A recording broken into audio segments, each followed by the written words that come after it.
Cruzando as conversas. Oferecimento Galeazzi Sul. Há 40 anos a evolução dos metais. Associação dos Oficiais da Brigada Militar. Defendendo quem protege você. O Badesul valoriza você. Valoriza o Rio Grande. Conte sempre com o Badesul. E Porto Color. Feliz 7 de setembro. Eu sou Guilherme Macalossi. Começa aqui na RDC TV mais uma edição do Cruzando as Conversas. O nosso programa vai ao ar de segunda a sexta-feira, sempre a partir das 22h15, logo depois do Dois Toques, trazendo para vocês a análise dos acontecimentos mais importantes do momento, aqui do Rio Grande do Sul e do Brasil. Você fica ligado no nosso programa através dos canais 24 e 524 da NET. E também pelas redes sociais, @RDCTV Digital. Nós estamos em todas as plataformas, no Instagram, no Facebook, no Twitter e no YouTube. Não deixe de mandar a sua mensagem, seu comentário é muito importante para nós. A interatividade faz parte da característica da RDCTV. O nosso programa também pode ser acessado e ouvido através do formato podcast que está sendo disponibilizado para os nossos telespectadores. Você pode baixar o nosso programa. É só ir no seu Spotify, no seu Google Podcast ou nos demais agregadores. E também no nosso site, rdctv.com.br/podcasts. Você clica na aba dos podcasts, vai no Cruzando as Conversas e tem acesso ao nosso programa na íntegra. Faça o download ou ouça através do seu smartphone. A RDC-TV oferece todas essas ferramentas porque tem o digital no seu DNA. O nosso programa é um oferecimento da Associação dos Oficiais da Brigada Militar, defendendo quem protege você. Galeazzi Sul, há 40 anos, a evolução dos metais. Porto Color, soluções gráficas, a Porto Color atendendo através do WhatsApp. Tem os serviços da Porto Color na sua casa. E Badesul, Badesul Desenvolvimento, Badesul valoriza você, valoriza o Rio Grande do Sul. Conte sempre com o Badesul. Eu comecei o programa fazendo uma saudação que não é característica em nosso país, desejando um feliz 7 de setembro. E por que isso não acontece? Como, por exemplo, nos Estados Unidos, onde o 4 de julho, que é a data da independência, acaba tendo um significado maior. Eu vou pedir para a produção só tirar o GC, porque eu estou falando aqui, antes do FHC, eu estou falando do Dia da Independência do Brasil. E eu vou falar rapidamente, mas eu acho que com significado. No Brasil, nós não temos essa tradição de desejar um feliz 7 de setembro para as pessoas, como existe nos Estados Unidos, onde os americanos, no dia 4 de julho, desejam Happy 4th of July, que é uma data que tem um significado muito mais abrangente para os americanos do que, infelizmente, o 7 de setembro tem para os brasileiros. E nós temos que voltar a entender a nossa história para compreender que ela não é uma história apenas de erros. Nós temos muito que nos orgulhar em relação ao nosso país. E eu sei, eu compreendo. E aqui no programa nós costumamos trazer as notícias que não são as melhores, que diante do cenário atual a gente perca um pouco da vontade de sentir o orgulho de nascer nesse país, o orgulho de ser brasileiro. Né? E para nós nos orgulharmos de algo, nós temos que conhecer. O brasileiro, infelizmente, é um tanto quanto desconectado da história de seu país. Isso é muito ruim, porque não é, como eu disse antes, não é uma história apenas de erro. É uma história de muitos acertos. Nós temos que aprender a nos orgulhar, evitando o ufanismo que em geral está associado à ideia de exploração política. E nós sabemos que governantes de turno exploram o ufanismo e a falsa ideia de patriotismo para, na realidade, alcançar dividendos políticos. A ideia de patriotismo, em termos de conhecer e se orgulhar da nação, vai muito além do governo que está no poder. Muito pelo contrário, é uma noção geral da história do país. Isso talvez seja relativo à falta de educação que, infelizmente, ulula entre a população brasileira. O brasileiro é desconectado da história de seu país, que foi construído com erros e com acertos por homens visionários. Sim, por homens visionários. Grandes literatos, empreendedores, e também por políticos. E nós temos que reconhecer o valor de cada um deles. E daquilo que nós tivemos de errado ao longo da nossa história, saber avaliar para, a partir desses erros que foram cometidos, buscar soluções para que a gente possa fazer um país melhor. Então, vamos aqui lembrar de figuras como Lima Barreto, como o Luiz Gonzaga Pinto da Gama, como o José do Patrocínio, como o André Rebouças, como o Tiradentes, como o Barão de Mauá, como José Bonifácio, Dom Pedro II, Rui Barbosa, Barão do Rio Branco, Oswaldo Cruz, Graciliano Ramos e tantos outros, eu citei alguns, tantos outros, ao longo da nossa história, e não apenas da história mais antiga, inclusive da história recente, que fizeram desse país um lugar melhor. E sim, mesmo na história recente, nós temos muitas conquistas. E nós temos que entender o que foi feito de correto e de errado para que o Brasil se torne um país melhor para todos nós. Então, feliz 7 de setembro para todo o nosso público. Esperamos que tenhamos nos próximos anos mais motivos para comemorar essa data que muitas vezes acaba sendo esquecida ou relegada como um feriado comum. Muito bem. Na edição de hoje do Cruzando as Conversas, nós vamos falar sobre a admissão de culpa do Fernando Henrique em relação à reeleição. Vamos tecer considerações a respeito. Também temos uma entrevista com o meu querido amigo jornalista Marlos Appius sobre os episódios recentes do governo Bolsonaro. E uma segunda entrevista com a Cláudia Thompson, que é professora e coordenadora do inovador programa GPS Covid, que está sendo desenvolvido em Esteio com enorme sucesso. Então, isso é o que temos para hoje aqui nessa edição de 7 de setembro do nosso programa. Melanie, vamos para a matéria sobre Fernando Henrique Cardoso e o meia-culpa em relação à reeleição. Após 20 anos, o ex-presidente da República, Fernando Henrique Cardoso, fez um meia-culpa e admitiu que foi um erro a aprovação da emenda constitucional número 16, que abriu a possibilidade de reeleição de quem ocupa cargos no Poder Executivo em todos os níveis do governo. Fernando Henrique Cardoso disse no texto opinativo Reeleição e Crises: devo reconhecer que historicamente foi um erro. Se 4 anos são insuficientes e 6 parecem ser muito tempo, em vez de pedir que no 4º ano o eleitorado dê um voto do tipo plebiscitário, seria preferível termos um mandato de 5 anos e ponto final. O artigo foi publicado no jornal O Estado de São Paulo e trouxe à tona uma expressiva repercussão. FHC era favorável à tese de reeleição e escreveu no artigo: tinha em mente o que acontece nos Estados Unidos. Visto de hoje, entretanto, imaginar que os presidentes não farão o impossível para ganhar a reeleição é ingenuidade. A aprovação da emenda que tornou constitucional a reeleição em 1997 foi conquistada por meio de um esquema de compras de votos. FHC nega a participação, embora o caso seja repleto de provas documentais materiais.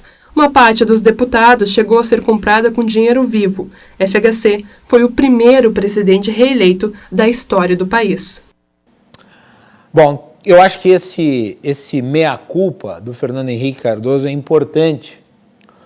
Houve essa importação do Instituto da Reeleição dos Estados Unidos para um país que tinha uma cultura democrática muito incipiente. E sim, o Brasil tem, infelizmente, uma cultura democrática extremamente incipiente. E claro que não poderia ser diferente. Quando a reeleição chegou no Brasil, ela se transformou numa lógica de perpetuação do poder. Notem que todos os presidentes que se seguiram a Fernando Henrique manifestaram a sua contrariedade à reeleição. Fernando Henrique sempre foi a favor da reeleição enquanto instituto jurídico, enquanto característica da democracia. Lula, Dilma e o próprio Jair Bolsonaro se posicionaram em várias ocasiões contra a reeleição. Lula e Dilma Rousseff disputaram e ganharam a reeleição, entretanto. E Jair Bolsonaro, mesmo tendo dito que era contra a reeleição, faz tudo pensando nela. Então ela se transformou num vício, né, que acaba gerando uma série de distorções de caráter político e ético. No meu modesto entender, o problema da reeleição ele está associado ao nosso regime político, ao nosso modelo de governo, que é naturalmente problemático. E a reeleição, por ser, né, algo que leva à amplitude do poder, dentro desse sistema que está entronizado na nossa Constituição, no nosso sistema legal, de uma forma artificiosa, porque ele não foi feito para se encaixar dentro do regramento estabelecido da Constituição, ele foi colocado ali a partir da decisão plebiscitária, nós tivemos, de alguma maneira, a acentuação dos vícios que já eram inerentes a ele. Vejam, o Brasil tem um modelo de governo que é o modelo presidencialista. O modelo presidencialista brasileiro concentra uma enorme força, uma enorme responsabilidade no presidente da República. Vários países do mundo que têm um presidente da República, ao mesmo tempo também têm o primeiro-ministro, como é o caso da Itália, o caso da Alemanha, o caso de Israel. Os Estados Unidos é um presidencialismo puro, mas ao mesmo tempo é um presidencialismo que divide o poder com os estados e os municípios, porque os Estados Unidos têm uma federação muito mais forte do que o Brasil. Aqui no Brasil, nós temos uma federação concentrada na União, com parcos poderes e recursos para estados e municípios. Portanto, o presidente tem uma força gigantesca. E, obviamente, um presidente que pode buscar a reeleição, ele acaba gerando um fato político negativo para todas as esferas de poder e, obviamente, acaba corrompendo a ideia de um exercício menos insidioso da ação política. Nós temos que corrigir o problema da reeleição. O problema é que se trata de um vespeiro onde poucos querem tocar. Nós já tivemos tentativas de reemendar a Constituição para acabar com o Instituto, mas até agora nada aconteceu e ele continua em voga. É aquela velha dificuldade de se conter o poder que é concentrado nas mãos do Executivo. Vejam, os Estados Unidos, que têm a reeleição como um fundamento, uma característica da sua história, ele limitou a possibilidade de reeleição a partir de Roosevelt. Franklin Delano Roosevelt foi eleito mais do que 2 vezes presidente dos Estados Unidos. E não por acaso foi o governo onde houve a maior concentração de poder da história dos Estados Unidos. A partir do fim do governo Roosevelt, o processo de reeleição dos Estados Unidos foi reduzido a apenas uma reeleição. Então, é algo complicado, é algo que mesmo os americanos tiveram dificuldade no passado e que nós, por sermos uma democracia incipiente, que para valer mesmo, né, a partir de 1989, com a eleição, a partir da eleição do Collor, a primeira eleição realmente moderna no Brasil, mas uma democracia incipiente onde os vícios acabaram se acumulando também através desse instituto que é um concentrador de poder nas mãos do Executivo Central. E vamos receber aqui no programa o jornalista Marlos Appius. Marlos, bem-vindo, prazer recebê-lo de novo aqui no Cruzando as Conversas. Boa noite. Olá, Guilherme, eu que agradeço o convite, muito bom estar aqui com vocês novamente e espero que ele se repita quantas vezes for necessário. Marlos, eu não vou poder deixar de te perguntar sobre o Instituto da Reeleição. O que tu achou desse meia-culpa do ex-presidente Fernando Henrique Cardoso?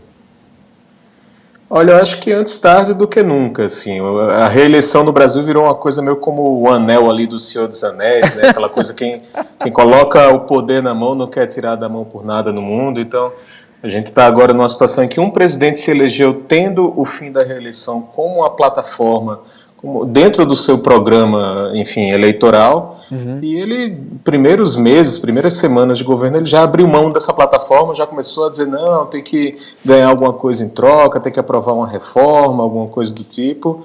Enfim, e a gente está vendo uma situação em que o presidente praticamente desistiu de governar para iniciar uma campanha antecipada, uma campanha que vai durar aí mais de 2 anos, né? E não é a primeira vez que fazem isso, que a campanha que o Lula fez para que a Dilma se elegesse também começou uns 2 anos antes. Essa campanha que elegeu o Bolsonaro em 2018, de certa forma, começou com muita antecipação. Ele mesmo admite que a primeira vez que pensou em se candidatar a presidente ainda era 2014, tinha acabado aquela eleição de 2014 que reelegeu Dilma. Enfim, é uma coisa que está atrapalhando o país, assim. E a gente vê, assim, alguns países na América do Sul que estão tendo alguma tranquilidade maior na parte política são justamente países que não têm esse instituto da reeleição. Uruguai e Chile, né? São, assim, os 2 exemplos que me vêm à mente. E o Uruguai tem bem o formato que o FHC está defendendo, né? De um mandato por 5 anos, sem direito à reeleição. Então poderia ser um bom caminho, mas a gente precisa amadurecer essa ideia para que o próximo que se eleja com isso não se eleja com uma proposta que ele pode abrir mão nos primeiros dias sem grandes prejuízos políticos, né? Ele precisa realmente abraçar a causa.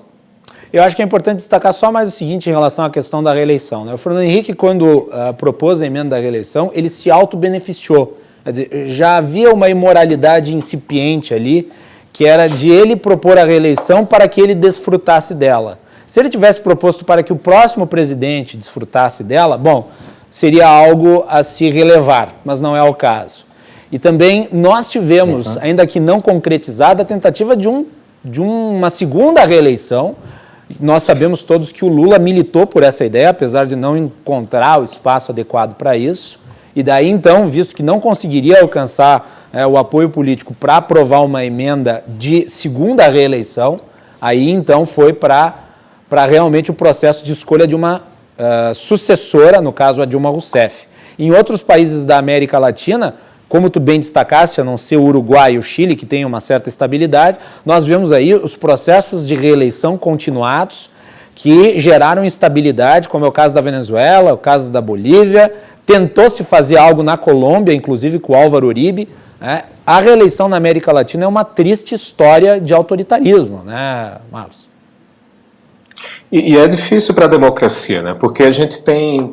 É muito desigual essa disputa entre um presidente e um candidato de oposição. O cara tem uma máquina gigantesca. A gente viu o que a Dilma fez na campanha de 2014 contra a Marina, contra o Aécio, e, enfim, tudo que a Lava Jato conseguiu apurar, ainda que não tenha conseguido levar a punição, a gente, por depoimentos de delatores, a campanha teria dado em torno de 4 vezes mais do que, de fato, ela oficialmente custou. E isso passa do R$ 1 bilhão. Em 2014, a gente tem até que jogar alguma inflação depois disso, porque o Brasil entrou num processo complicado economicamente, né? Tivemos inflação. Então, foi uma coisa muito desigual. Como é que ele manter a democracia com a pessoa que está no poder tendo tanta força para se reeleger, né? Isso eu estou falando só da verba de campanha, fora o que a Dilma fez com programas sociais, pesando a mão no Minha Casa Minha Vida, pesando a mão em vários programas para garantir aquela, enfim, a aprovação dela, né, melhorar a popularidade dela e se eleger, e isso quebrou a economia do país. A gente entrou numa recessão brutal, coisa que não se via desde o governo Collor, e agora a gente está vendo uma situação um pouco parecida. A gente tem a equipe econômica dizendo que, olha, o tapete é curto, não dá para a gente fazer isso tudo que vocês querem, e o presidente está dizendo que quer um valor mais alto dos benefícios pagos pelo auxílio emergencial, porque ele quer recuperar a popularidade, ele quer já trabalhar uma reeleição, né, que, enfim, em tese ele só deveria trabalhar daqui a 2 anos. E não é como se a gente não tivesse uma emergência gravíssima, né, uma emergência sanitária, com 126 mil mortes confirmadas hoje, e o presidente está dando de ombros para isso, está achando isso coisa pouca, está vindo à TV, enfim, celebrar a ditadura militar, como ele fez hoje novamente ao se pronunciar na TV. Enfim, a gente está lidando com mais um candidato que está liderando as pesquisas porque é o único candidato. Assim, não tem mais ninguém fazendo campanha, sabe? Ninguém tem nem estrutura para fazer 2 anos de campanha, mas ele é o presidente do Brasil e ele tem o orçamento do Brasil para isso. Muito bem. E um comparativo, recebi uma mensagem aqui, o pessoal mandou uma mensagem aqui pelo WhatsApp, falando sobre o comparativo do presidencialismo com o parlamentarismo. No parlamentarismo, o primeiro-ministro pode se reeleger várias vezes. Por exemplo, Angela Merkel já é primeira-ministra da Alemanha e conduz muito bem o país há mais de uma década. E ela se reelegeu, acho que 2 ou 3 vezes, 3 vezes, eu acho. A Margaret Thatcher também se reelegeu 3 vezes. O Tony Blair se reelegeu 3 vezes. Só que tem um detalhe, a reeleição no modelo parlamentarista, ela é a reeleição sempre sob o risco do fim do governo.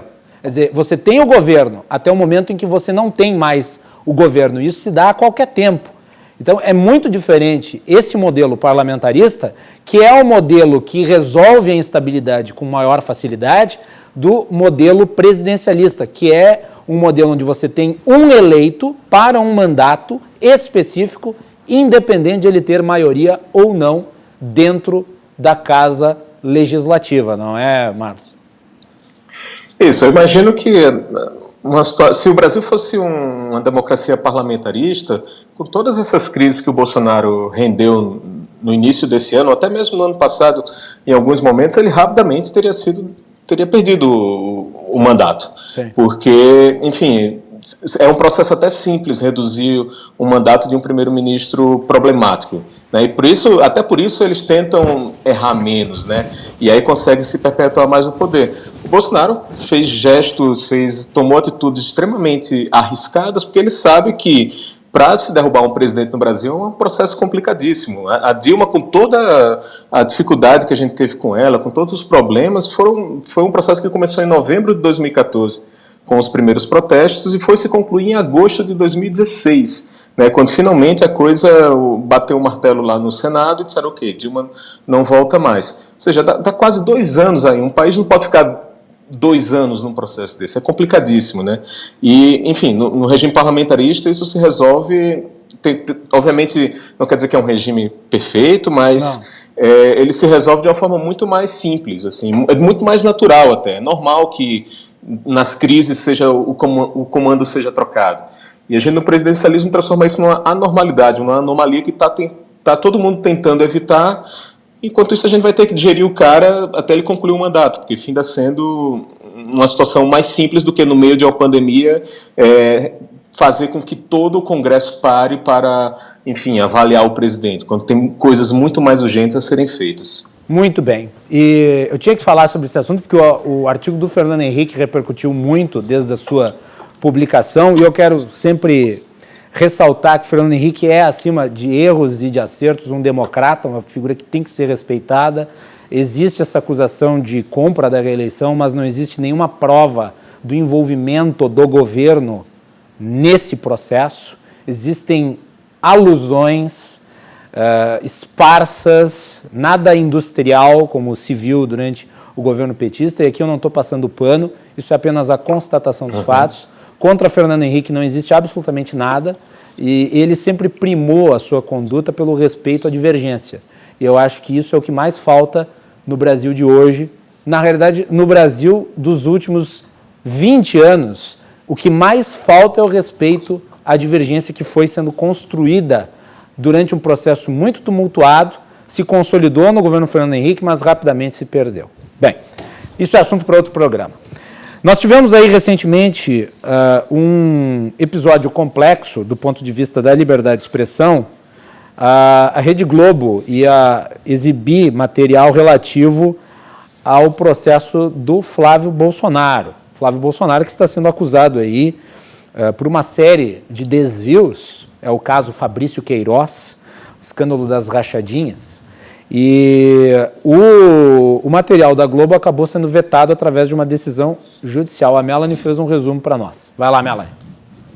A pedido da defesa do senador Flávio Bolsonaro, a juíza Cristina Feijó, da 33ª Vara Civil do Tribunal de Justiça do Rio, proibiu a Rede Globo de divulgar informações e documentos sigilosos extraídos da investigação criminal no escândalo da rachadinha, que envolve o senador. Durante o Jornal Nacional, a Globo informou a decisão e disse que respeita ordens judiciais, mas lamenta o que classificou como cerceamento da liberdade de informação, uma vez que a investigação em questão é de interesse de toda a sociedade. Segundo o veículo, irá recorrer da decisão assim que for notificado. Nesta semana, o Grupo de Atuação Especializada no Combate à Corrupção do Ministério Público do Rio divulgou uma nota informando que concluiu as investigações e encaminhou o caso agora para o Procurador-Geral da Justiça, Eduardo Gussen. As investigações foram abertas em julho de 2018. Para os investigadores, o ex-assessor Fabrício Queiroz era operador de um esquema de lavagem de dinheiro, chefiado por Flávio Bolsonaro, com parte dos salários repassados pelos servidores do gabinete do então deputado estadual. Entidades repudiaram a decisão da juíza. A Associação Brasileira de Imprensa afirmou que a censura parece estar se tornando praxe no país, tal como existia no tempo da ditadura militar e do AI-5, e que se trata de mais um atropelo à liberdade de expressão.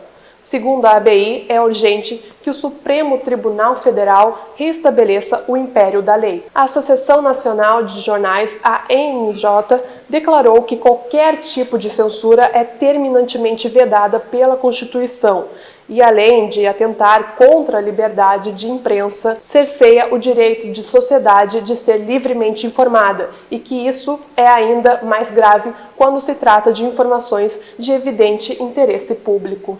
Em suas redes sociais, o parlamentar disse que não tem nada a esconder e ressaltou que parte da imprensa inventa narrativas para desgastar a sua imagem e a do presidente Jair Bolsonaro. Devolvo para ti, aí no estúdio Macalossi. Marlos, me parece que essa decisão da Justiça viola os artigos 5º e 220 da Constituição Federal, né? Quer dizer, o artigo 220 é explícito, ele diz o seguinte: a manifestação do pensamento, a criação, a expressão e a informação sob qualquer forma, processo ou veículo não sofrerão qualquer restrição observado o disposto nesta Constituição.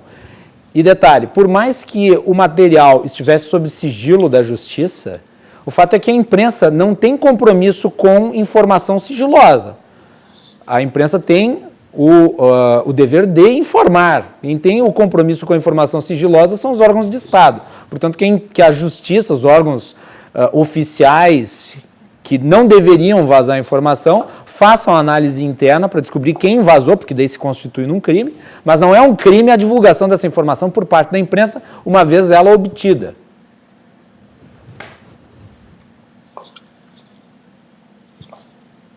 Alô? Conseguiu me ouvir, Marlos? Está me ouvindo? O finalzinho cortou aqui, eu não ouvi a conclusão da frase, me desculpas. O que tu perdeu? Eu falei até onde tu me ouviu.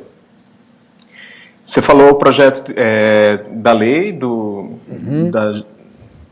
da imprensa e que a imprensa não tinha obrigação com o sigilo. Isso, a imprensa não tem obrigação com o sigilo, quem tem obrigação com o sigilo são os órgãos oficiais de justiça, né, que devem eventualmente apurar quem vazou, descobrir e fazer a punição, porque daí se trata de um delito. Agora, a imprensa recebida o material, ela tem a obrigação de divulgá-lo e não pode ser tolhida desse direito, sob criminalização do direito à informação. Não, justamente. A gente tem um governo muito complicado nessa questão da imprensa, eles realmente tratam a imprensa como inimiga. Eu tenho aqui até um exemplo que aconteceu agora essa noite. No depoimento que o Bolsonaro fez na TV, em dado momento ele diz aqui que eu tenho uma transcrição que a SECOM publicou nas redes sociais, ele fala: nos anos 60, quando a sombra do comunismo nos ameaçou, milhões de brasileiros identificados com os anseios nacionais de preservação das instituições democráticas foram às ruas contra um país tomado pela radicalização ideológica, greves, desordem social e corrupção generalizada. Isso aqui é uma defesa um tanto dissimulada do golpe de 64, né? Que, enfim, é o ponto em que a imprensa está focando para mostrar o problema do discurso nessa noite, só que tem um detalhe nesse ponto. Ele usa exatamente as palavras que o Roberto Marinho usou em 7 de outubro de 84, para descrever o golpe de 64, que o Roberto Marinho até chama de revolução, né? Eu vou ler aqui o trecho, vai ver que cruza as palavras de alguma forma. Participamos da Revolução de 64, identificados com os anseios nacionais de preservação das instituições democráticas, ameaçadas pela radicalização ideológica, greves, desordem social e corrupção generalizada. Então, o que é que a gente tem? A gente tem um presidente que foi à TV no 7 de setembro fazer um pronunciamento, mas não só isso, ele foi fazer uma provocação a um veículo de imprensa, a Rede Globo, né? Então, essa situação aí que a gente vê como o Flávio respondendo que não tenho nada a esconder, mas o processo está em sigilo, e ele luta para que as pessoas não tenham acesso, não tem nada a esconder, porque ele está, enfim, agindo contra as pessoas conhecerem os processos, porque tem algo a esconder. O que a gente vê, na verdade, é uma postura postura da Flávia, não só do Flávio e do pai, porque também, enfim, estava Frederico, enquanto o Fossef era advogado do Flávio, de o trabalho da imprensa, de o trabalho da justiça, de fazer 1000 chicanas, e eu percebo, por exemplo, que é muito conveniente que essa decisão tenha saído numa sexta-feira à noite, véspera de um feriadão, então a Rede Globo não vai conseguir recorrer enquanto não for notificada, e aí você ganha algum tempo. Obviamente é uma decisão de primeira instância, e é muito comum que esse tipo de coisa caia na segunda, terceira ou quarta instância, mas a gente está num momento muito delicado do judiciário, porque o Bolsonaro, até novembro, ele precisa nomear um substituto para o Celso de Mello e até abril do ano que vem um substituto para o Marco Aurélio de Mello. E até lá tem toda uma porção de grupos políticos interessados nessas duas vagas, interessados em emplacar substitutos para os dois Melos, né? E o que a gente nota é que até essa decisão ser tomada, e em tese o Bolsonaro tem bastante tempo aí para tomar essa decisão, ele não precisa tomar exatamente nessa data. Eu lembro, por exemplo, que a Dilma Rousseff demorou quase um ano, ou até mais um pouco, para nomear o substituto do Joaquim Barbosa. Enquanto ele não tomar essa decisão, o trabalho ali no STF vai ficar complicado. Qualquer empate na segunda turma 2-2 vai ser uma decisão a favor dos réus, e isso pode prejudicar a Lava Jato e tudo mais. Enfim, a gente tem toda essa delicadeza, então o judiciário, a gente percebe que nessas últimas semanas tem tomado várias decisões favoráveis ao clã Bolsonaro, não só ao Flávio Bolsonaro, mas ao Jair Bolsonaro, enfim, a família como um todo. E essa parece ter sido mais uma. Eu acho que dá para destacar também, Marlos, eu acho que dá para destacar também a decisão que concedeu ao Flávio Bolsonaro foro privilegiado, mesmo contrariando a decisão do Supremo Tribunal Federal. E aqui é importante dizer o seguinte, aqui eu vou voltar a dizer o que eu disse semana passada, tá? Vou voltar a dizer o que eu disse semana passada. Eu não sou contra o foro por prerrogativa de função, não sou contra, mas a gente tem que medir os políticos segundo a régua que eles estabeleceram. E a família Bolsonaro, o Flávio, falou contra o foro privilegiado em inúmeras oportunidades, e agora milita juridicamente para manter o entendimento do Supremo Tribunal Federal anterior ao que está em vigor agora, que relativizou, diminuiu a abrangência do foro privilegiado. Isso, tem até uma fala do próprio Jair Bolsonaro, assim que esse caso Queiroz vem à tona, acho que em dezembro de 2018 ainda, ou seja, ele nem tinha assumido o mandato, mas aparecia em uma ou outra live e tal, que ele fala assim, olha, por mim não teria nada sigiloso, pode abrir tudo, pode vazar tudo, né? E enfim, a gente não está vendo isso se concluir, mas também a gente está falando de uma pessoa que se elegeu prometendo o fim da reeleição e agora está tentando se reeleger, né? Então, manter a palavra ali aparentemente não é um padrão. A gente não pode, enfim, contar com compromisso falado da parte dele, às vezes nem escrito, né? É uma situação delicada e vamos ver o que é que vai acontecer com a volta aqui do feriadão, né? Se amanhã, de repente, a Justiça já permite que a Rede Globo recorra, enfim, como é que pode se dar essa situação? Eu acredito que vai ser revertido, mas que não necessariamente vai ser revertido de imediato. Pode ser que protelem um pouco essa decisão, justamente por causa desse contexto que eu estou falando. A gente está nessa situação delicada. Olha, só para você ter um exemplo, o Dias Toffoli, que é presidente do STF, vai ficar no STF até 2042. Ele tem 22 anos de STF pela frente. Então, uma decisão que o Bolsonaro possa fora da prioridade de quem assumir, pode ser que seja uma pessoa que seja como o Celso de Mello, 30 anos no STF. Então, é uma pessoa que vai tomar decisões que vão impactar as próximas ações do país, os próximos governos. É uma situação delicadíssima, gravíssima, assim, do sentido de que, se a coisa não for bem escolhida, pode causar um problema grave para a Suprema Corte brasileira, e vai acontecer nos próximos meses. E, aliás, é importante destacar, parece haver entre, inclusive, pessoas que ocupam cargos institucionais importantes, uma disputa pela preferência do presidente. E daí nós podemos mencionar aqui o ministro da Justiça, o Procurador-Geral da República, o Advogado-Geral da União, o presidente do STJ e outros ministros do STJ. Quer dizer, há uma disputa, e a forma como se disputa o cargo de ministro do Supremo Tribunal Federal é através de decisões que agradam o Palácio do Planalto, o que é outra distorção do nosso sistema político-democrático, que é essa velha história da indicação ser excessivamente política para o Supremo Tribunal Federal, que também, assim como o Instituto da Reeleição, foi copiado dos Estados Unidos. E assim, deixa eu só acrescentar um ponto, porque essa decisão não necessariamente abala apenas o STF.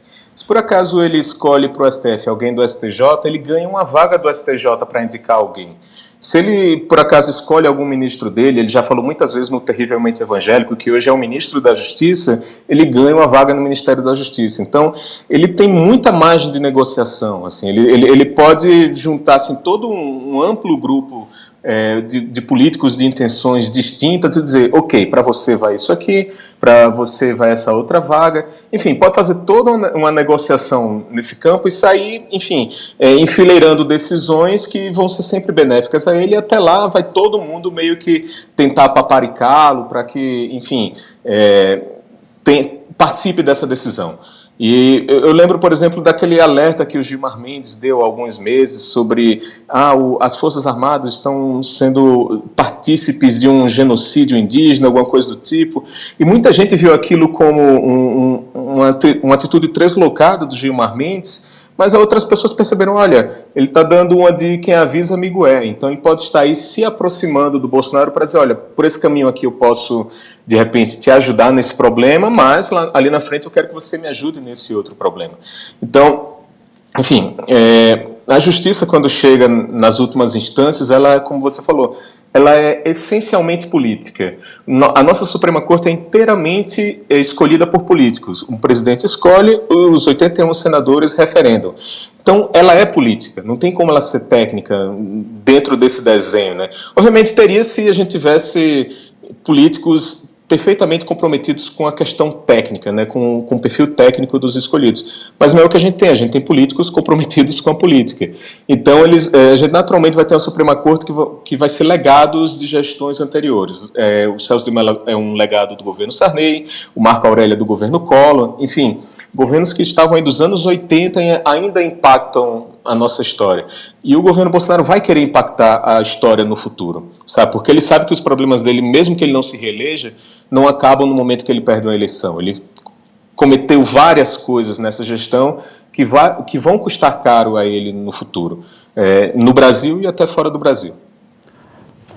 Marlos, os integrantes do Ministério Público do Rio de Janeiro, voltando ao caso do Flávio Bolsonaro, os integrantes do Ministério Público do Rio de Janeiro, isso aqui foi publicado pela revista Veja ontem, avaliam haver um constrangimento e uma espécie de desgaste institucional pelo fato de até agora não terem denunciado o senador Flávio Bolsonaro. De fato, ele ainda não é réu.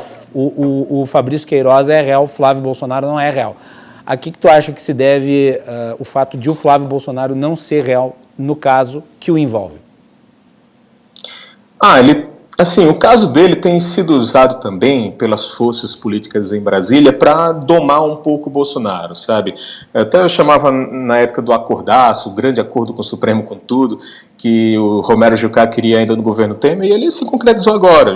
O Dias Toffoli, quando assumiu a presidência do STF, ele assume falando que queria um pacto com todos os poderes, etc. Enfim, e ele começa ali com a relação um tanto complicada com o governo Bolsonaro, tentando agradar de mil formas, e o Bolsonaro muito, enfim, não aceitava aquilo de boas maneiras, mas a justiça foi avançando para cima do Flávio, e o Bolsonaro viu que ele conseguia ganhar tempo se aproximasse do STF, então ele se aproxima do Dias Toffoli. E aí começa aquela situação em que vem os plantões de férias, o Dias Toffoli suspende a investigação do Flávio, depois vem o Gilmar Mendes e toma uma decisão parecida. No último plantão de férias foi o João Otávio de Noronha, né, que é do STJ. Enfim, ele conta com uma certa proteção em Brasília, mas obviamente nada disso está saindo de graça, digo, não financeiramente. Mas tu achas, Marlos, que isso tem alguma influência no Ministério Público do Rio de Janeiro, que tem autonomia para denunciar o senador? Ou supostamente tem?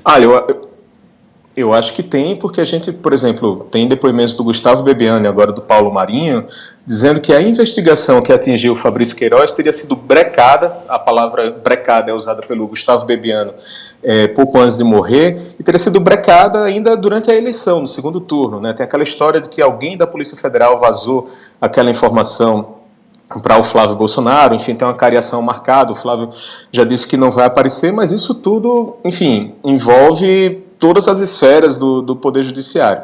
E a gente sabe que a disputa ali era entre Fernando Haddad e Jair Bolsonaro, e a gente tinha um candidato que prometia atacar a Lava Jato, que de certa forma era atacar o modelo de combate à corrupção, e tinha um candidato que defendia, ou seja, o candidato que prometia manter aquele modelo. Então, naturalmente, Ministério Público, Receita Federal, Polícia Federal, esses órgãos que fazem esse tipo de apuração, podem ter criado esse tipo de simpatia.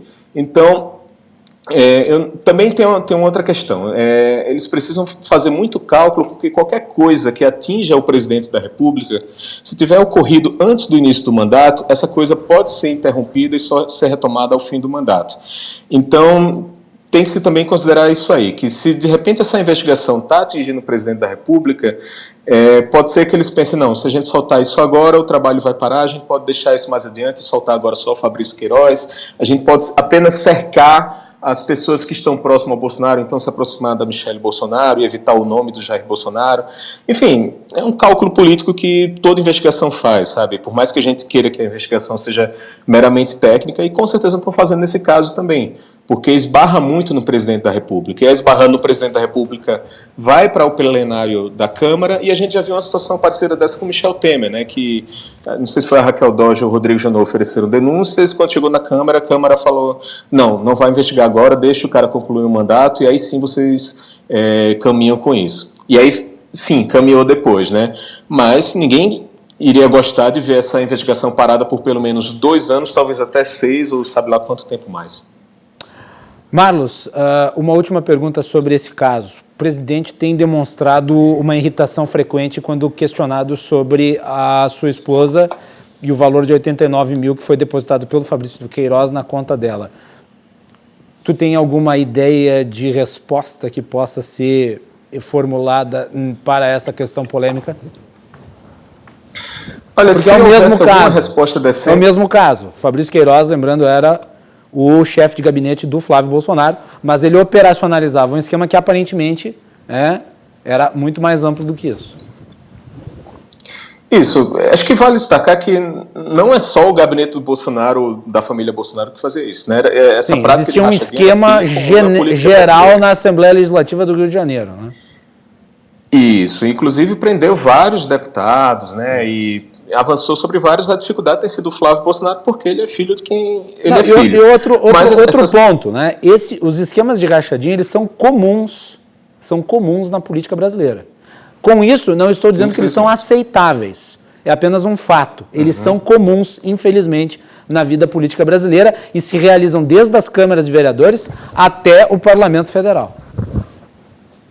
Isso.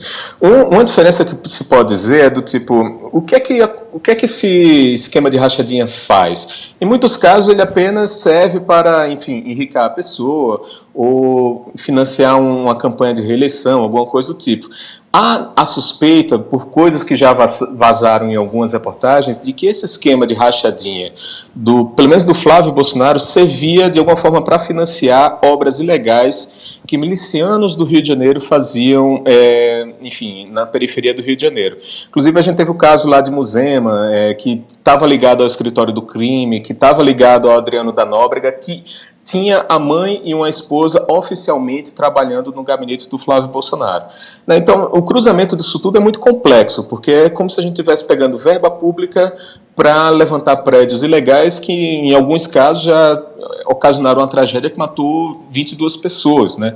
Então, é uma coisa gravíssima isso. E a gente sabe que o Flávio Bolsonaro é alguém que fez fortunas no mercado imobiliário. E a gente sabe também que ele tem pelo que já saiu aqui do material dessa investigação, que ele tem essa loja de chocolate, que ele vendia produtos muito baratos e lucrava mesmo assim, e ameaçou gente que tentou denunciar isso. Ou seja, a coisa toda se desenha ali para ser uma enorme lavagem de dinheiro de alguma outra coisa que ele vinha ganhando, que não necessariamente era rachadinha, né? E eu acho que sempre vale lembrar que o Fabrício Queiroz foi exonerado do gabinete do Flávio Bolsonaro na mesma data em que a filha dele foi exonerada do gabinete de Jair Bolsonaro, que era deputado federal na época, né? Então, de alguma forma, a coisa se liga. Então, tem toda essa dificuldade.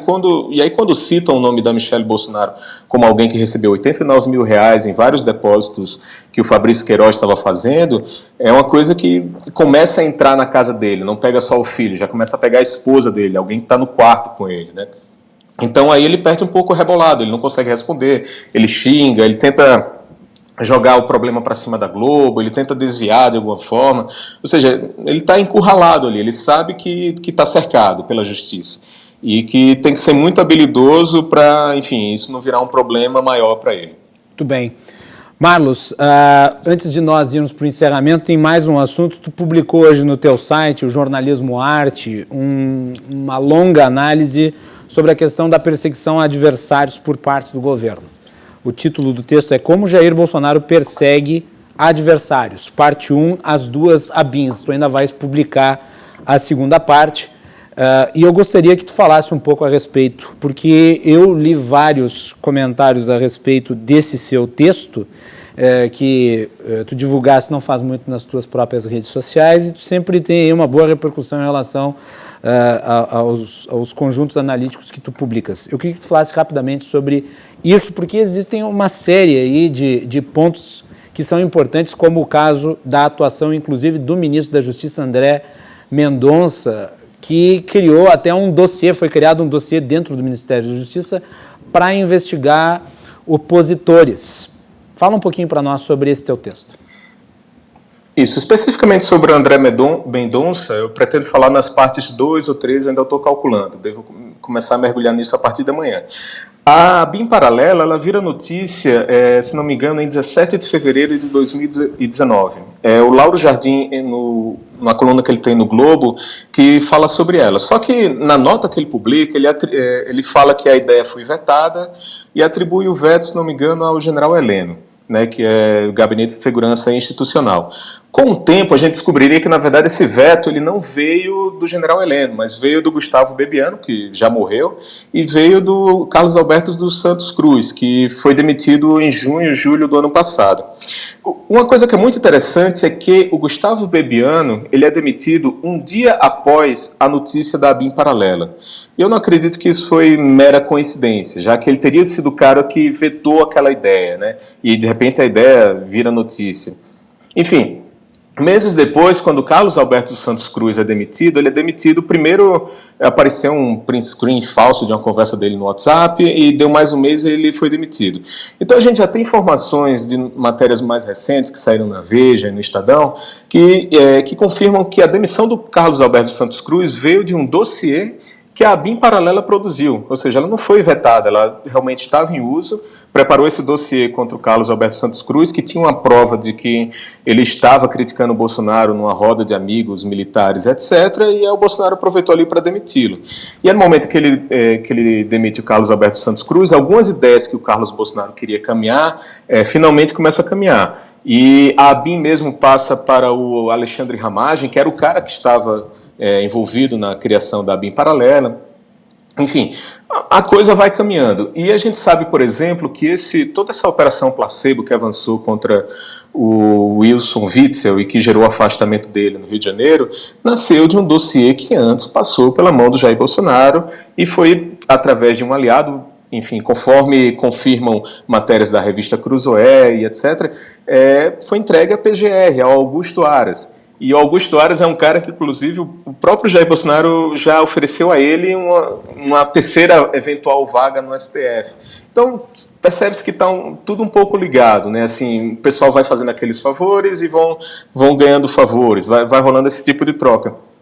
E eu não estou dizendo com isso que o Wilson Witzel seja pessoa boa, que não cometeu nenhum crime.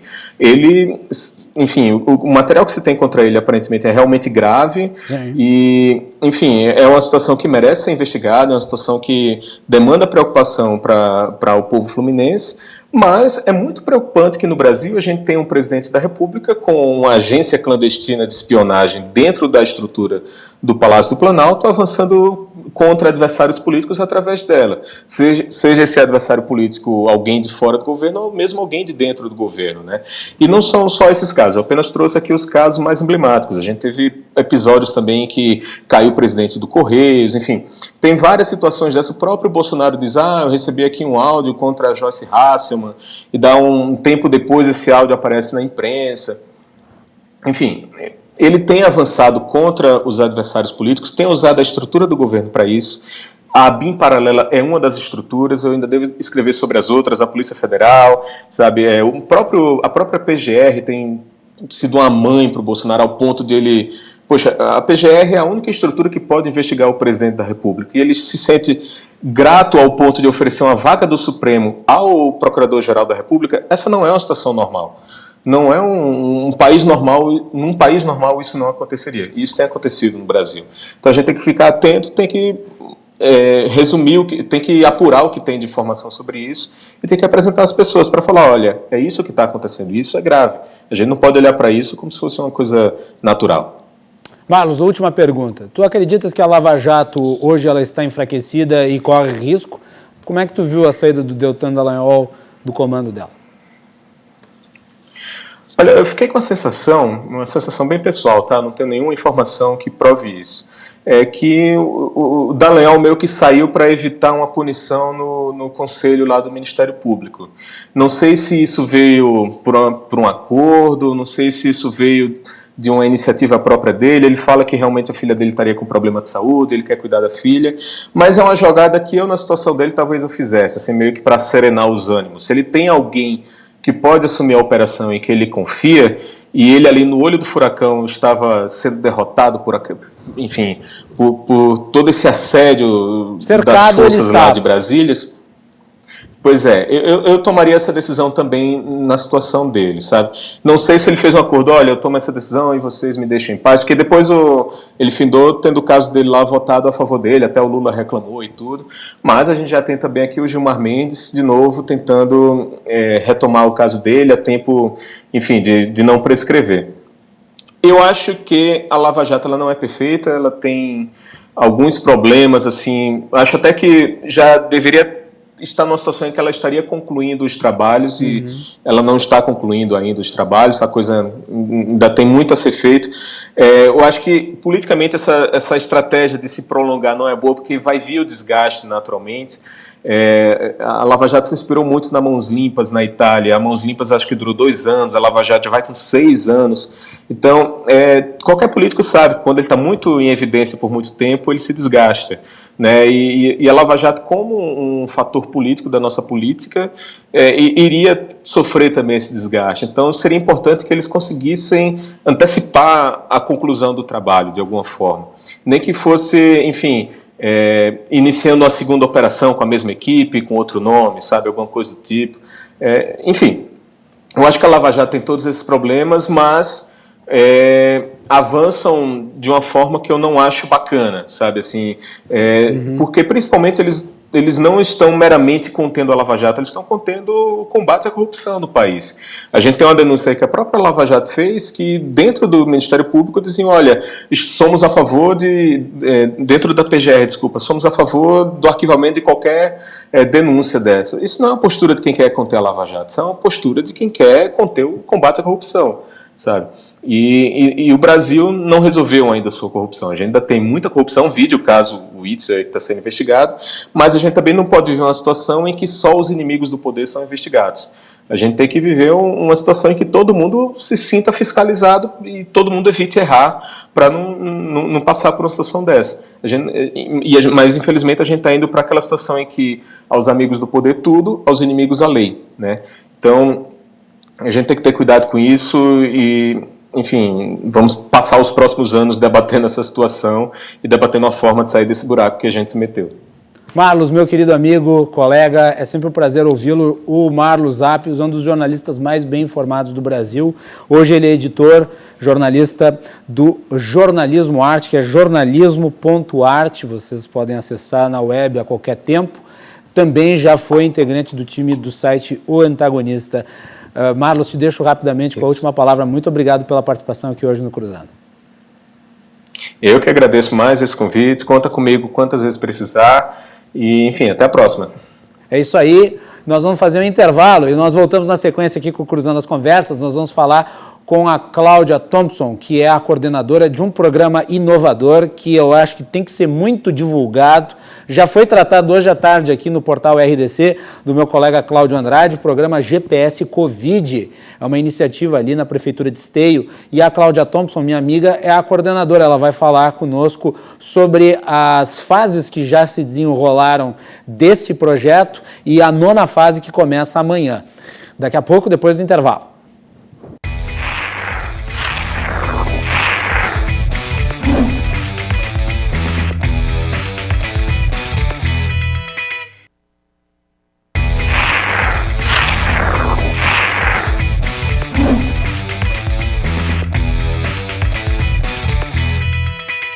Estamos de volta aqui na RDC TV com o Cruzando as Conversas, o seu programa de análise, sempre a partir das 22h15, de segunda a sexta-feira, logo após o Dois Toques. O nosso programa é um oferecimento da Associação dos Oficiais da Brigada Militar, defendendo quem protege você. De Galeazzi Sul, há 40 anos, a evolução dos metais. Portocolor, soluções gráficas. A Portocolor, atendendo através do WhatsApp, tem os serviços da Portocolor na sua casa. E também de Badesul.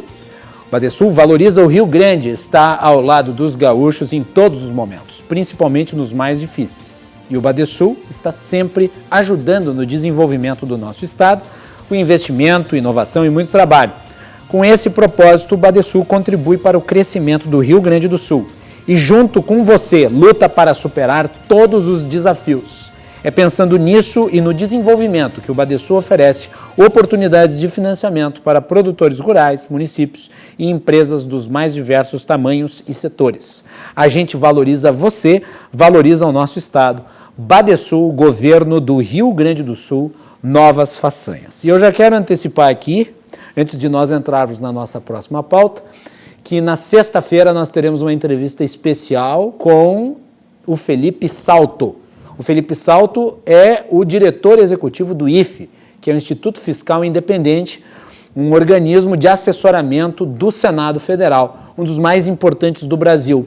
E o Felipe Salto vai conversar conosco a respeito das contas públicas, que estão hoje numa situação muito grave. Então fiquem ligados para essa entrevista especial na próxima sexta-feira, aqui no Cruzando as Conversas. Nós vamos ter na banca de entrevistadores o nosso colega, o Silvio Lopes, e também a presidente do Instituto de Estudos Empresariais, a Júlia Tavares. Sexta-feira, às 22h15, aqui no Cruzando as Conversas. Muito bem. Em Esteio, está se desdobrando uma iniciativa extraordinária, que é a do GPS Covid. Melanie, fala um pouquinho para nós sobre isso. O projeto GPS Covid Esteio vem ganhando amplo destaque pelo seu trabalho desenvolvido, com 8 etapas finalizadas de testes e entrevistas da pesquisa, que identificará com base em dados do município um perfil epidemiológico, genômico e clínico do SARS-CoV-2, causador do novo coronavírus. A iniciativa é uma parceria da Prefeitura Municipal com 4 instituições gaúchas de ensino superior: a Universidade Federal de Ciências da Saúde de Porto Alegre, Universidade Federal do Rio Grande do Sul, Unicinos e Fevale, envolvendo cerca de 50 pesquisadores. Para a realização da pesquisa iniciada no dia 18 de maio, os 13 bairros de Esteio foram subdivididos em 149 setores, cada um com 177 domicílios em média. Destes setores, 31 são escolhidos por sorteio. Neles, os pesquisadores definem aleatoriamente as casas onde as coletas serão feitas. Durante a visita às moradias, os integrantes do estudo, através de um aplicativo desenvolvido especialmente para a ação, aplicam um questionário com o objetivo de identificar se os residentes apresentam ou apresentaram sintomas da doença, como febre, tosse e dificuldade para respirar, bem como informações sobre saúde, renda, cor de pele, idade, entre outros dados. Além disso, os profissionais da saúde realizam a testagem rápida em todos os moradores da casa, coletando uma pequena amostra de sangue. A taxa de participação na pesquisa tem sido de 90% dos moradores de cada residência. Os resultados, obtidos em 15 minutos de espera, são tabulados e analisados com auxílio de algoritmos e modelos matemáticos complexos e apresentados para a administração municipal, permitindo ajustes nas ações de combate ao coronavírus. Pacientes que testam positivo para a doença recebem um acompanhamento especial. E para falar sobre esse projeto inovador que está sendo realizado em Esteio, que é uma referência para o Brasil, eu tenho a enorme satisfação de receber no Cruzando as Conversas de hoje a minha amiga Cláudia Thompson, professora e coordenadora do projeto GPS Covid. Cláudia, bem-vindo, boa noite. Boa noite, Guilherme. É um prazer estar aqui de novo contigo, conversando sobre esse projeto que tem nos trazido grande satisfação e dado bastante trabalho também durante esse período de pandemia. Tu participaste do nosso programa, o Plantão Coronavírus aqui, já faz algum tempo, lá nas fases iniciais do projeto. Isso. Eu queria que tu falasse antes dessa nova fase, que tu desse um pouco do histórico do trabalho que vocês realizaram e que é uma referência. Qual que é a abrangência do projeto, enfim, esses detalhes aí que tu certamente está por dentro. Então, Guilherme, esse projeto, na verdade, ele não se resume à parte epidemiológica. A parte epidemiológica, de fato, é a que tem sido mais divulgada e que tem uma importância, nesse momento, para nós, bastante grande. Esse estudo, como você bem falou, ele começou em maio, então nós já temos alguns meses aí de trabalho.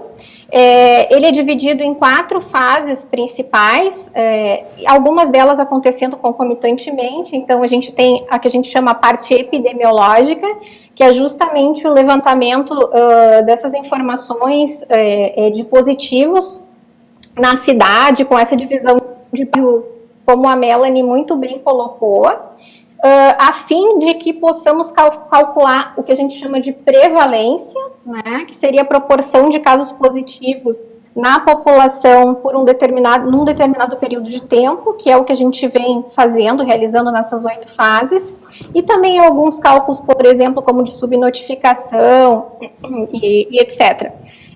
Todo esse trabalho, ele é bastante importante porque ajuda a guiar as políticas adotadas no município para a questão do enfrentamento da pandemia.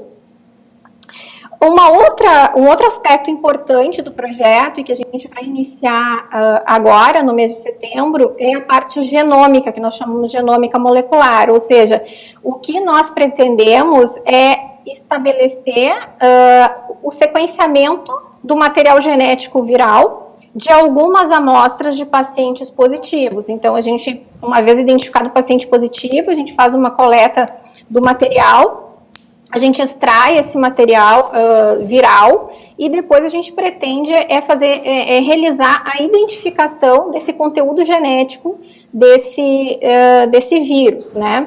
Uma vez fazendo isso, a gente compara esses resultados desses pacientes positivos em esteio com tudo que a gente tem em bancos de dados que são públicos no mundo, né? E por meio disso a gente vai conseguir verificar se tem algum tipo de mutação, alguma coisa diferencial nesses pacientes aqui de esteio, tanto casos mais leves como casos mais graves, e correlacionar isso com o que já se viu em outros países, né? Então a gente faz de rastreamento, a gente consegue entender um pouco da história, né, da evolução dessa doença. Então, muito daí vem também o nome do projeto, né, o GPS Covid, que é bastante focado na questão de rastreamento, né.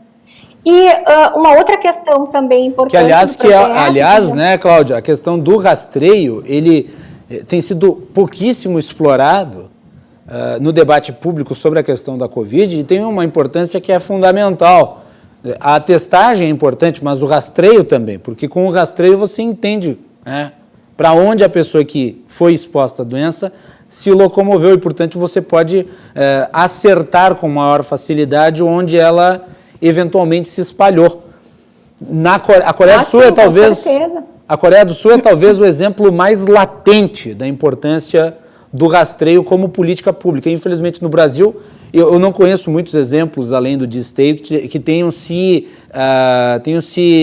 detido neste aspecto do combate à Covid. Olha, como município, Guilherme, eu vou te dizer que Esteio realmente é um caso muito especial, como eu já te coloquei aqui várias vezes, né, assim, já coloquei para várias pessoas várias vezes, mas para ti, aquele dia a gente conversou exaustivamente sobre isso. Esteio é um caso bastante especial. Foi realizada testagens em alguns outros municípios, como por exemplo Lajeado, eu acho que fizeram 3 rodadas, se eu não estou enganada. E também tem a iniciativa da Universidade Federal de Pelotas, por meio do governo do estado, que fizeram, acho que agora fizeram a 8ª rodada, acredito, só que tem uma diferença bastante grande, assim, já cortando um pouco, né, porque a gente começa a falar uma coisa, para na outra, depois eu volto para falar os 4 aspectos, né. Perfeito. Mas a questão do estudo de Pelotas é o seguinte, eles testam mais ou menos 500, eu acho que são 500 testes em 9 cidades. Só que perceba que quando eu estou fazendo 500 testes numa rodada em Porto Alegre, onde eu tenho mais de 1 milhão de habitantes, é diferente de eu fazer 500 testes em Esteio com 83 mil pessoas. Uhum. Então, a abrangência, o alcance é muito diferente, né? Além disso, o desenho epidemiológico que foi realizado para o estudo de Pelotas é bastante diferente do nosso. No nosso estudo, uma vez que a gente entra no domicílio, nós testamos todas as pessoas desse domicílio. Pelotas só testa se pegar um caso positivo. Mas a gente já teve caso, Guilherme, de entrar numa casa com 7 pessoas e só uma estava positiva. Né? Como é que seria na situação de Pelotas? Eles iam, a probabilidade maior deles era pegar o negativo, e aí eles não iam achar aquele positivo, né? Então a gente desde o início fez um desenho bastante focado no domicílio e na testagem de todas as pessoas do domicílio, até para a gente poder entender um pouco como se dá essa transmissão intradomiciliar, que também é importante. Porque a gente sabe que a transmissão dentro, existem alguns estudos, né, internacionais, eu já vi um lá que fala em 33%, que a taxa de transmissão seria mais ou menos de 1/3.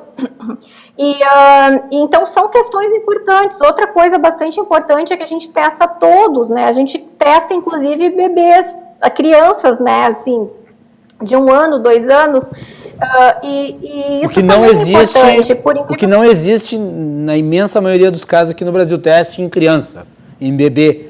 E nós sabemos, e por que é importante? Daí a importância de se testar crianças. Que a criança ela tem uma incidência menor no desenvolvimento da doença, mas ela é uma portadora e ela é uma transmissora da mesma forma que os adultos. Então, sim, o fato de a criança... O fato da criança ela não desenvolver a doença acaba servindo para subestimar o problema da contaminação do Covid entre as crianças. O que é algo que agora está sendo muito debatido porque está sendo falado aí sobre a volta das escolas. Sim, que é outro ponto bastante importante. A gente não pode deixar de lado esse aspecto. E interessante, as crianças, muitas crianças, às vezes, elas estão em casas onde tem familiares que são profissionais da saúde. Inclusive, nós tivemos um caso de uma criança bem pequena, testou positivo, a mãe era uma profissional da saúde, uma enfermeira trabalhando no hospital. Então, assim, essas crianças, elas acabam expostas também, elas acabam, sim, e era uma criança sintomática, né, então, elas, às vezes, sim, desenvolvem sintomas bem mais leves, né, a gente observa isso, mas é como tu bem colocaste, ela, sim, acaba sendo uma portadora, uma transmissora, então é importante a gente fazer essa testagem, esse rastreamento de todas as pessoas, inclusive das crianças, né.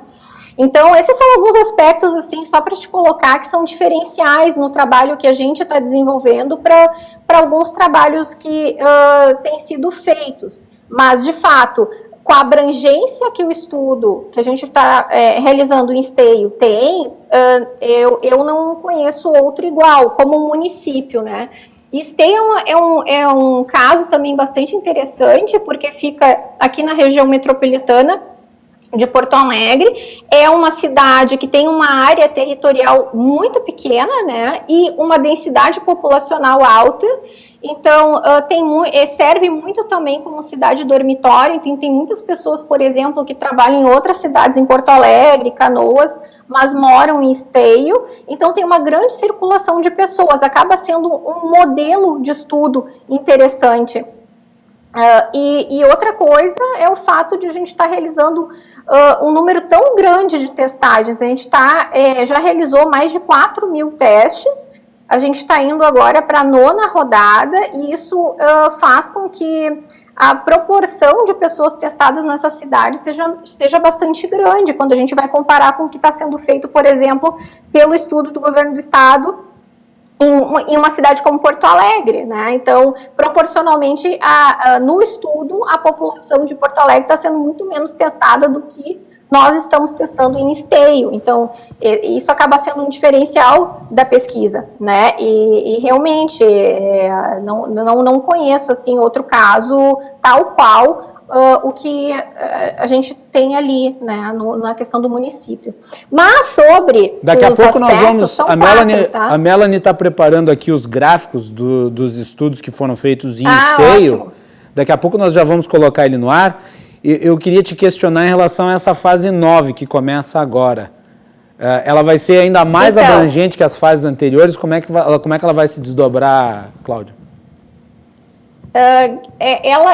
O desenho é o mesmo, tá, Guilherme? A gente vai continuar com a testagem entre 500 e 550 pessoas, tá? Vai acontecer na terça e quarta-feira, provavelmente sempre a gente tem alguns agendamentos para quinta, e a ideia é de que essa testagem continue enquanto a gente tiver uma situação, assim, digamos, não tranquila em relação à Covid no país, né, especialmente ali no município. Então, existe um calendário de testagem que entrou no calendário oficial da Secretaria de Saúde de Esteio, de testagens até dezembro, né, mas a gente vai avaliar isso semana a semana para verificar a necessidade de continuidade dessa avaliação a cada 15 dias. Cláudia, deixa eu te perguntar, quantas pessoas participam dessas fases de testagem? Tu queres dizer quantos são testados ou não, quantas pessoas participam trabalhando, profissionais que atuam aí para viabilizar o trabalho? Olha, é muita gente, tá? Eu diria assim, eu acho que pelo menos uns 60, pelo menos, tá? Eu acho que mais, vai entre isso a 100, se for contar todo mundo, né? Porque aí a gente envolve todos os profissionais ali da secretaria, a gente tem todos os motoristas, né, da Secretaria de Saúde, porque essas equipes, em dia de chuva, por exemplo, vai um motorista, um carro para cada dupla, para poder acompanhar essa dupla durante toda a testagem, né, em dia de sol, aí eles vão de van, fica a situação um pouco melhor. Tem toda a equipe que fica lá no campo, controlando e coordenando. A gente tem o apoio de todas as pessoas ali envolvidas nas universidades. Então, no momento em que essas pessoas saem para o campo, eu tenho uma equipe, né, que está aí sob a coordenação da professora Ana Vinck, que fica coordenando toda a parte do aplicativo. Então, se dá qualquer problema, a gente detecta esses problemas em tempo real. A gente tem relatórios sendo enviados, né, para mim, no campo, durante todo o período de testagem. Então, não é assim, isso é uma outra diferença, né? Em Pelotas, eles têm o aplicativo no celular, eles chegam na base e colocam as informações lá. A gente optou por acompanhar esses agentes em tempo real. Então, às vezes, eles não esquecem alguma coisa, o sinal fica ruim, não carrega foto do resultado, ou não carrega algum dado, a gente consegue fazer a intervenção no momento em que está acontecendo, né? Então, é um trabalho, assim, enorme, que não seria possível sem todo o apoio que a gente recebe ali por parte da Secretaria de Saúde e também de outros órgãos ali da Prefeitura, e sem também a participação das universidades. Realmente, se eu paro para pensar hoje, Guilherme, nessa proposta de trabalho, né, quando chegou a mim, se eu tivesse, assim, a verdadeira noção da dimensão do trabalho que ia dar, olha, eu não tinha ideia, assim, é só na prática que a gente percebe as dificuldades de trabalhar numa situação dessa, porque tem toda a questão das EPIs, tem toda a questão do cuidado, a gente tem que fazer o procedimento todos os de testagem, de segurança. O procedimento de testagem, deixa eu lhe perguntar, esse que é realizado, ele é que tipo? É um teste rápido, tá? Então, é o sorológico. O teste é realizado... Oi? É o sorológico. Ele é o teste para detectar anticorpos. Então, Perfeito, na verdade, é uma picadinha no dedo. É uma picadinha no dedo e o teste fica pronto em 15 a 20 minutos. Sai o resultado ali, o paciente, né? O indivíduo já tem o resultado. E uma outra questão também que acontece, Guilherme, é assim, ó, se a pessoa testar positivo, a gente depois, por meio da Secretaria de Saúde, retorna a esse domicílio para fazer o teste, que é realmente o diagnóstico, que é o molecular, a RT-qPCR, né? Que é aquele exame que vai, de fato, detectar ali o material genético, né? A gente diz aquele que é o feito através do exame viral. nasal, né? Que introduz... Isso. Nas que narinas. As pessoas têm bastante medo de fazer, né? Já se sentem incômodas. A pessoa tem mais medo de fazer o exame do Covid do que de pegar o Covid e morrer de algum problema relativo à falta de ar, né? Isso é uma coisa impressionante. Olha, é verdade, as pessoas têm bastante medo de fazer esse exame, esse molecular. Mas sempre que a pessoa dá positiva no nosso teste rápido, a gente testa, faz esse outro teste. Por quê? Porque com o teste rápido, ele não diferencia ali se é uma doença ativa ou não, né? A gente sabe só que teve produção de anticorpo. Então, a gente faz o teste molecular para saber se a pessoa está com uma infecção ativa. Perfeito. E a gente não testa só a pessoa, a gente testa toda a família, né? Todos os contatos daí, realmente, para fazer uma contenção daí, no caso, né? E uma solicitação de isolamento dessas pessoas. Então, realmente, é bastante trabalho, é bem trabalhoso, mas tem sido muito gratificante estar à frente desse projeto, trabalhando com uma equipe multidisciplinar e interdisciplinar. Muito bem, então nós vamos colocar alguns dos gráficos, a Melanie deixou pronto para nós aqui, para Cláudia analisar. Nós temos aí os números da 8ª rodada, né, do programa GPS Covid.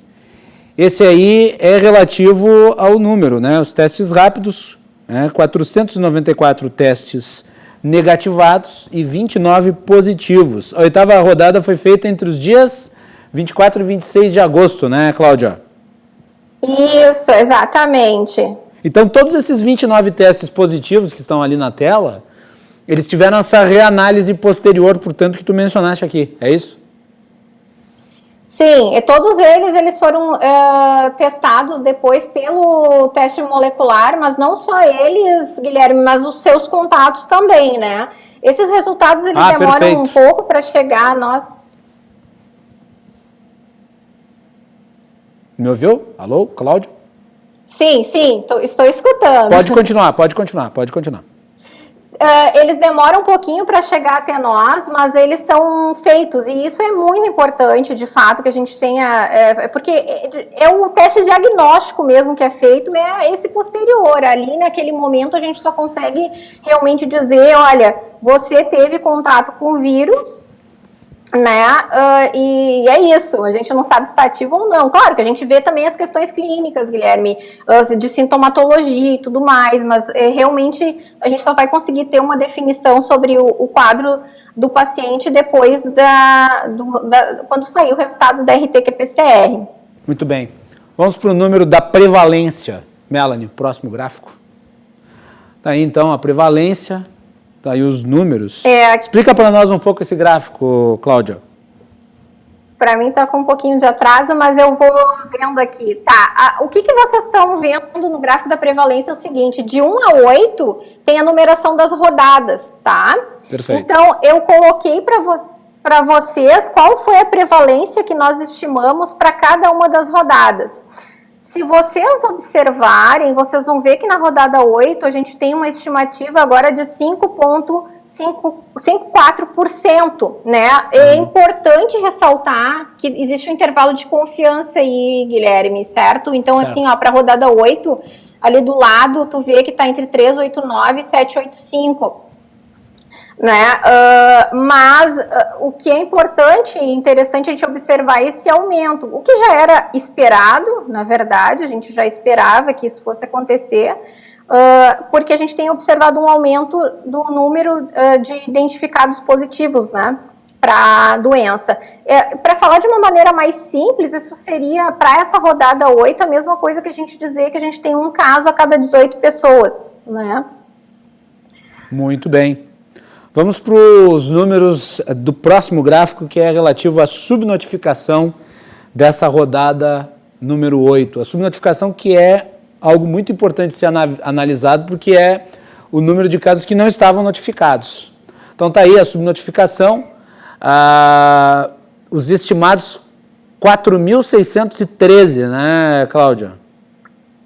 Isso, esse é o número que a gente tem de casos estimados no município de acordo com os dados da rodada 8. Se a gente for ver, o município, na data do último dia da nossa testagem, tinha notificado 1.429 casos, né? Então, aí a gente observa uma diferença entre aquilo que a pesquisa estima, que são 4.603 casos, que o município identificou naquele período.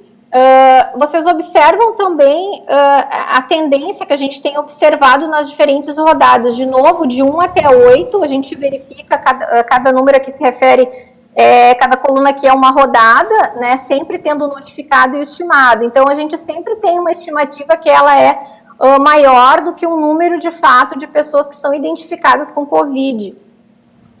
E se tu fores para o próximo gráfico, Guilherme, se puder passar. Vamos botar o próximo, que é sobre os gerais, né? Quer dizer, da primeira até a 8ª rodada. No caso, a prevalência. Tu quer ir para o da prevalência ou da subnotificação geral? Eu acho que é da subnotificação ainda da rodada 8. Agora ali eu botei as taxas para vocês. Tá aí. Tá? Então, o que a gente observa isso aqui é uma coisa importante. Se vocês observarem a partir ali, ó, da rodada 4 até a rodada 8, a gente teve uma diminuição nessa taxa, né? Na primeira rodada era 12,26, ou seja, para cada caso notificado, nós tínhamos 11 que não eram identificados. Agora, a gente tem visto uma estabilização dessa subnotificação de tal forma que para cada caso que o município notifica, a gente estima que existam 2 não identificados, né? Isso com base nesses dados calculados para cada uma das rodadas de maneira individual. O que eu tenho para mostrar depois, Guilherme, é quando a gente calcula o que a gente chama da prevalência acumulada ou da subnotificação para as rodadas, que a gente pode observar daí nos próximos gráficos também. Então tá aí a prevalência acumulada das rodadas 1 até a 8, todas, portanto, que foram feitas até aqui. Cláudia. Isso, quando a gente vê essa prevalência acumulada, significa o seguinte, agora eu não estou calculando a prevalência só para a rodada 1, eu estou calculando assim, ó, para 1, depois eu calculo da 1 até a 2, da 1 até a 3, da 1 até a 4, e no final eu pego todos os positivos da pesquisa inteira, que foram 86, o número total de moradores testados foi 4.257, e com base nisso eu calculo a prevalência para todo o período. E aí a gente vê que a gente tem um cálculo de prevalência de mais ou menos 2%, né? O que observa que é um pouco diferente da estimativa de 5% que a gente tem quando olha só para os dados da rodada 8. Se a gente olha para os dados do período inteiro, isso acaba diluindo um pouco. Então, isso é um aspecto diferente. E com relação à subnotificação, calculada dessa mesma maneira, assim, de maneira acumulada, a gente vai ver de novo uma estabilização do que a gente vem encontrando nessas últimas rodadas. Se tu puderes... Já está aí na tela. Olhar aqui, ó, a subnotificação das rodadas 1 a 8, a gente tem parado ali a partir da rodada da análise do 1 a 4, 1 a 5, a gente está sempre abaixo de 2. O que isso significa? Significa que o número de positivos que a gente estima quando calcula uma subnotificação para todo o período, Guilherme, é de 1.681 casos. E o município identificou 1.429. O que isso está nos dizendo? Dizendo que o município está testando muito, né, proporcionalmente, e está identificando a maior parte dos casos.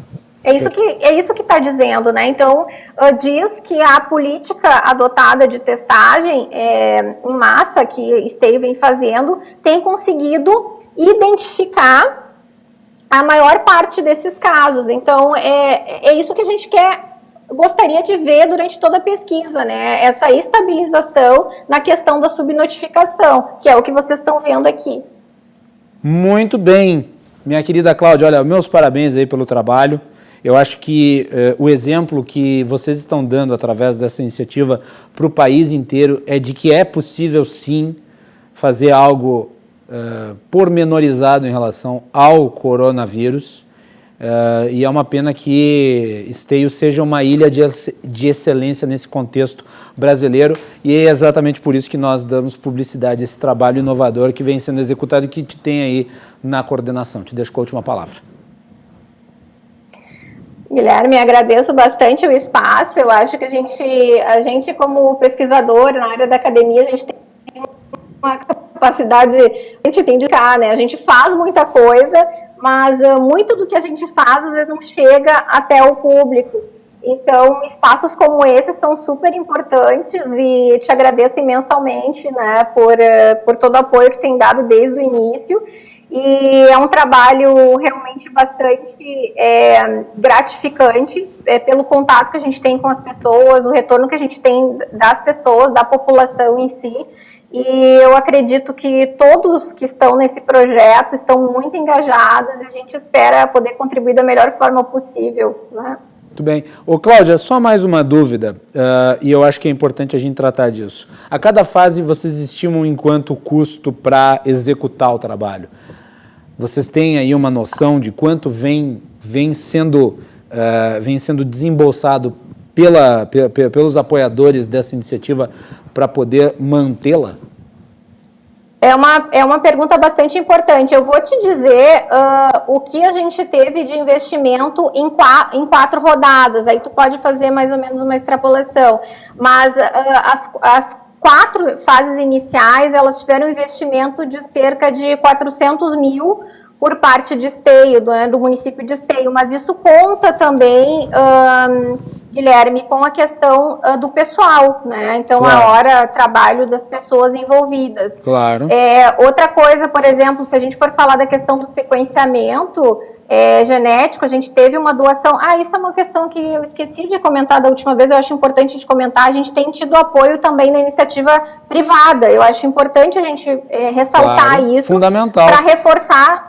É fundamental para reforçar que isso funciona bem e que a iniciativa privada também tem interesse. Então, a gente recebeu aí uma doação de pouco mais de 60 mil para a parte de sequenciamento da Dupont de Esteio. E a gente também tem fechado parcerias com laboratórios de análises clínicas privados, né, aqui do estado. Inclusive, um dos maiores, o maior grupo de análise laboratorial do estado. A gente está em parceria com eles. Então, nada se faz também sem investimento, mas é algo que traz um retorno muito grande para a população e que vai ficar de legado também, né? Porque, afinal de contas, tudo que a gente está desenvolvendo vai ficar tanto para o município quanto para a comunidade internacional por meio daquilo que a gente vai publicar e vai compartilhar, né? Todo o conhecimento que a gente está gerando por meio desse projeto. E lembrando sempre, e isso é provado de forma empírica pelo mundo inteiro, quanto mais testagem é feita, mais rastreio da doença é feito, mais cedo você identifica os portadores da doença e você tem uma incidência menor de mortes. Os países que mais testam no mundo têm menos mortalidade no Covid. Isso é um fato. E, portanto, eu acho que é uma iniciativa louvável aí, e tanto o setor público quanto o setor privado juntos, através dessa parceria em Esteio, estão dando um exemplo para o Brasil inteiro, um exemplo que eu tenho o maior prazer de trazer aqui no nosso programa. A RDC tem o maior prazer de expor aqui no nosso programa e também no programa do Cláudio Andrade, porque eu sei que a secretária de Saúde hoje falou no programa do Cláudio Andrade à tarde a respeito disso, e nós já tínhamos agendado desde a sexta-feira a participação da Cláudia aqui hoje para falar sobre as 8 fases do programa GPS Covid e a expectativa em relação à 9ª fase. Cláudia, muito obrigado de novo pela tua participação aqui e agora sim a última palavra mesmo. Agora a última. Agora a última mesmo. Agradecer, eu só tenho só te agradecer. É um prazer estar aqui contigo. Espero aparecer aqui mais vezes para a gente conversar. Sempre é ótimo, viu, Guilherme?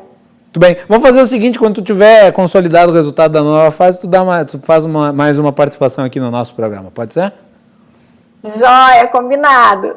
Perfeito, então. Tá aí a Cláudia Thompson, minha querida amiga, professora, coordenadora do programa GPS Covid. Eu quero mandar aqui um abraço para o Léo Brandão, ele mandou uma mensagem dizendo que admira muito o trabalho da Cláudia e está sempre na nossa audiência. Também o Caetano Lopumo, que também está na nossa audiência. O Caetano é advogado, presidente do Instituto Gaúcho de Direito Eleitoral, que é uma importante instituição, está na nossa audiência qualificadíssima aqui do Cruzando as Conversas. Nós vamos fazer um break e voltamos na sequência para encerrar o programa. Fiquem conosco.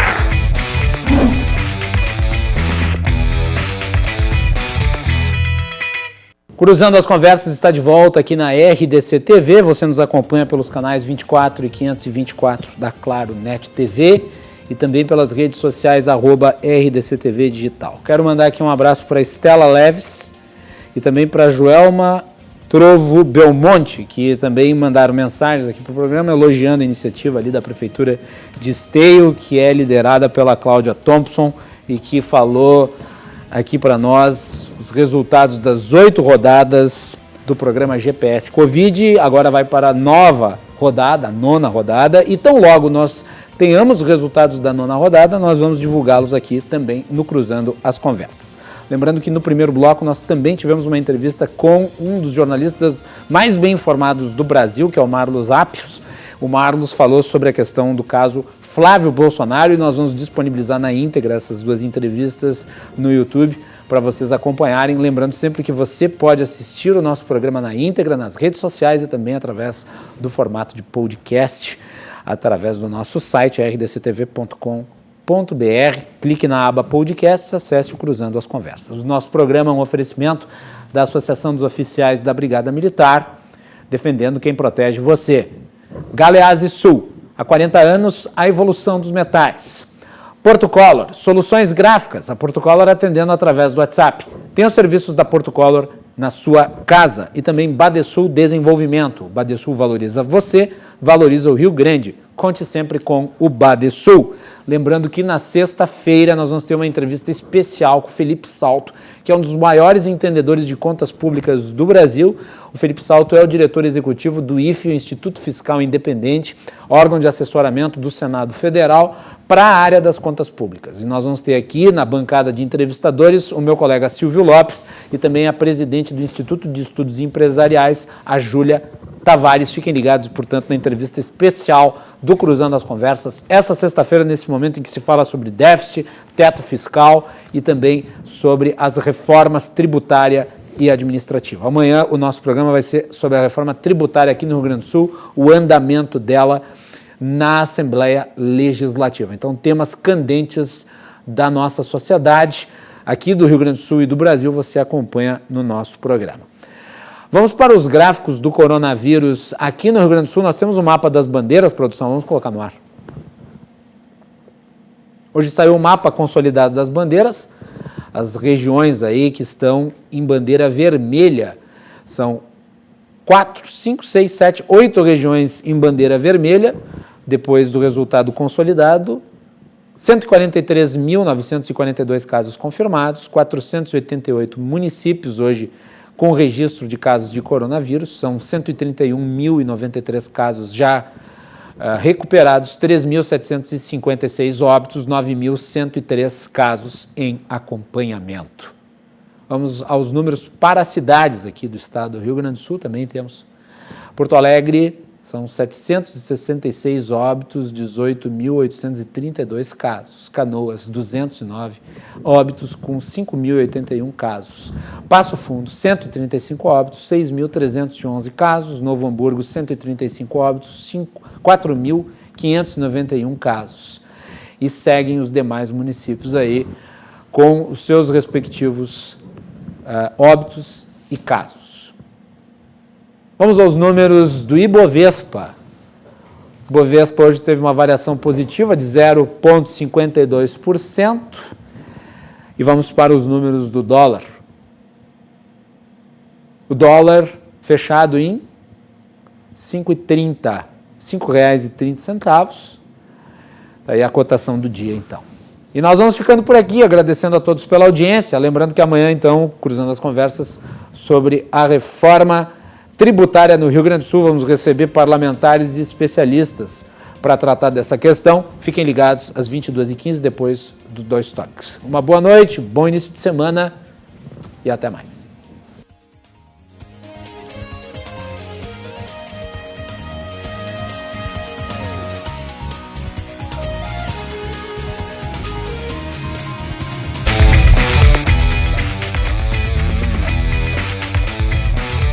Cruzando as conversas. Oferecimento Galeazzi Sul. Há 40 anos a evolução dos metais.